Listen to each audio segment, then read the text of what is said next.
হ্যাঁ গাইস, আসসালামু আলাইকুম। আমাদের খামারের মধ্যে একটু মাটি কাটা মানে হয়েছে কি, টলি দিয়ে আমাদের খামারে মাটি কাটলে দেখা যাচ্ছে অনেকটাই খরচ হয়। এই কারণে আমরা একটু খরচ বাঁচাতে একটু চালাকি করলাম। আমাদের এই পাশে একটা নদী আছে, ওইখান থেকে মাটি অন্যজন বাড়ি এলাম মাটি কেটে নেয়।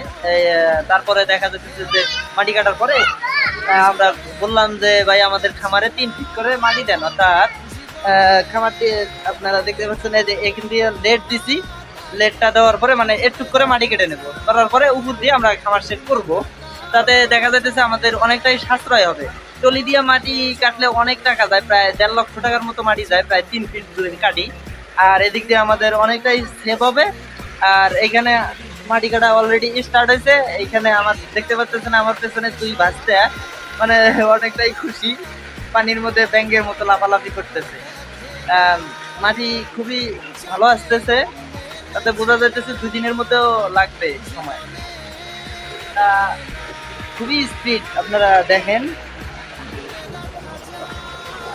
এত পরিমাণ মাটি বলার বাইরে, কিন্তু কাঁচা মাটি দিয়ে ভর্তি। আর এখানে দেখতে পাচ্ছেন আমাদের বাচ্চাগুলো একটা ব্যাঙ্গের মতো লাফালাফি করতেছে।